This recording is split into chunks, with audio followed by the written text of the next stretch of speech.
باغات کا ذکر ہے. باغ ہمارے ہاں فارسی کا لفظ ہے, اردو میں رائج ہے, سبزہ ہو جہاں.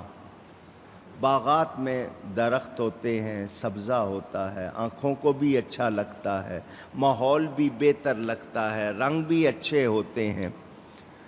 کھجوریں باغات میں شامل ہیں کیونکہ باغات میں ہی ہوتی ہیں, مگر اس کے باوجود ان کا الگ بیان کرنا یہ اس بات کی علامت کہ کھجوریں بہت ہی زیادہ عزت والی نعمت ہے, خاص طور پر دی گئی ہے. تمام جتنے درخت ہیں ان پر وہ فضیلت رکھتی ہے, اس کا علیحدہ ذکر کیا گیا. میں نے آپ کو بتایا تھا یہ انسان کی پھوپھی ہے. کھجور انسان کی, باپ کی بہن کو کہتے ہیں نا پھوپھی. میں اپنی طرف سے نہیں کہہ رہا, حدیث میں بیان ہوا ہے. آدم علیہ السلام کے لیے جو مٹی منگوائی گئی تھی زمین سے, جس سے آدم علیہ السلام کا خاکی پتلا بنایا گیا تھا, ان کا خاکی پتلا بنا کر جو مٹی بچ گئی تھی اس سے کھجور بنائی گئی ہے.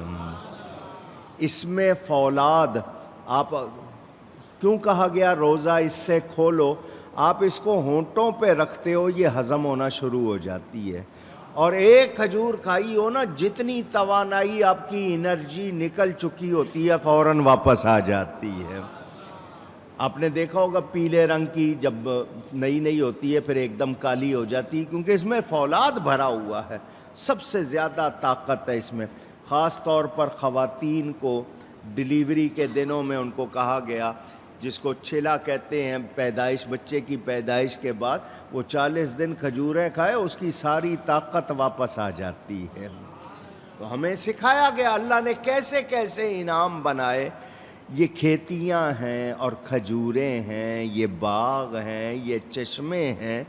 یہ تم پہاڑ کاٹ کاٹ کر مکان بنا رہے ہو بڑے شاندار, تم نے کچھ سوچا؟ یہ سب کچھ برتو گے اور مزے سے چلے جاؤ گے, تمہاری خلاصی ہو جائے گی. اپنے آپ کو بڑا ماہر سمجھتے ہو کہ ہم بہت اچھے آرکیٹیکٹ ہیں, دیکھو پہاڑوں میں مکان بنا رہے ہیں. تو سنو, میں تمہیں پیغام دے رہا ہوں, اللہ سے ڈرو, اللہ سے اونچی کہہ دیجئے. یہ نبی ڈراتے کیوں ہیں؟ اس لیے کہ نعمتیں مل رہی ہیں رب کی طرف سے, ناراض کر دو گے تو نعمتیں چھن جائیں گی. ایک نقصان, سزا ملے گی جو تم سے برداشت کرنی مشکل ہوگی.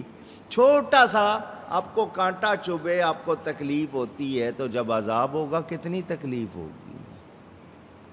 ڈرو, یہ ان کی مہربانی ہے, کیونکہ محبوب کو ناراض کرنا اچھی بات. جس نے احسان کیا ہو آپ چاہتے ہیں کہ یہ راضی رہے, تو رب نے کتنے احسان کیے ہیں, رب جیسا تو کوئی بھی نہیں ہے. ساری دنیا کو راضی کرنے میں لگے رہتے ہیں, رب کو راضی نہیں کرتے. حالانکہ رب راضی ہو جائے تو سب راضی ہو جاتے ہیں, اور سب راضی ہوں, رب راضی نہ ہو تو کوئی فائدہ نہیں. سوچ ہی نہیں, مزاج ہی نہیں ہے. اللہ توفیق دے تو رب کو راضی کریں. کس کو راضی کریں؟ نبیوں نے یہی سمجھا, ڈرو اور میرا کہنا مانو. آسانی کیا ہو رہی ہے؟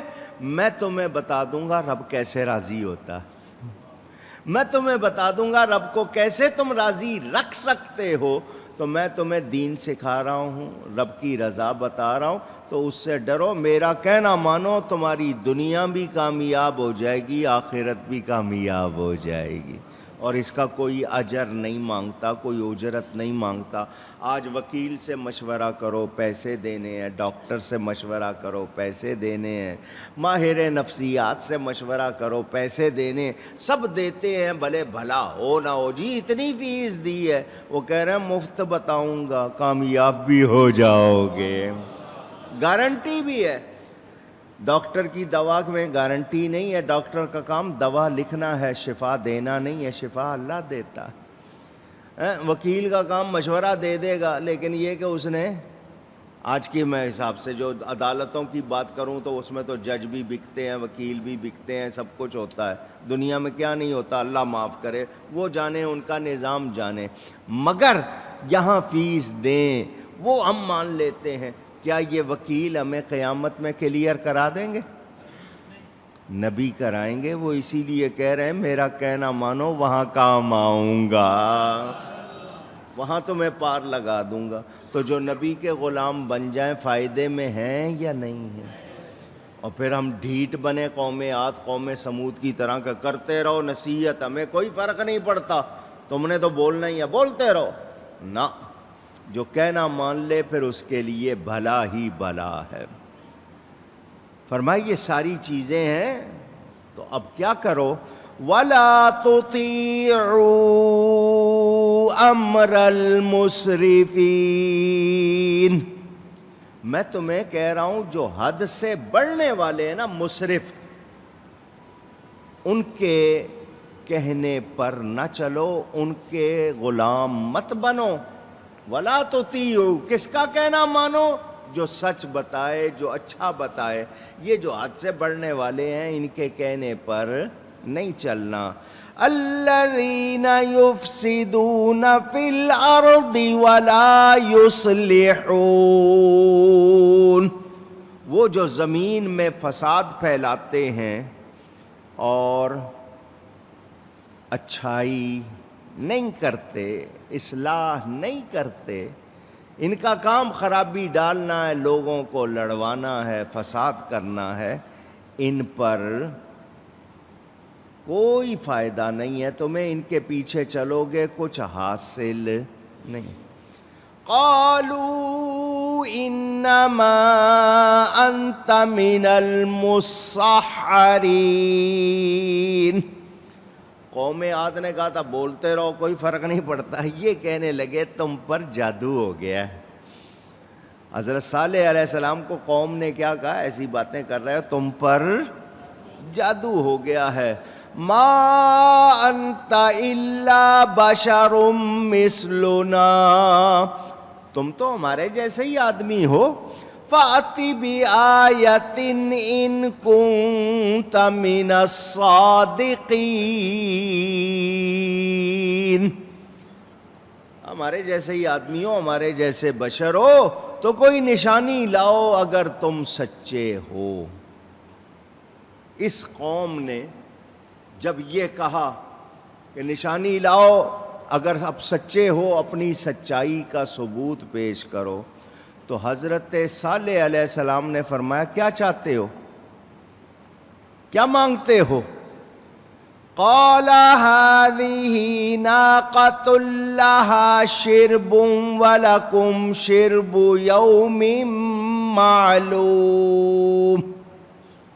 قوم نے کہا یہ جو سامنے پہاڑی ہے نا، یہ پہاڑی پھٹ جائے، درمیان سے اس میں شگاف آئے، زندہ اونٹنی نکلے.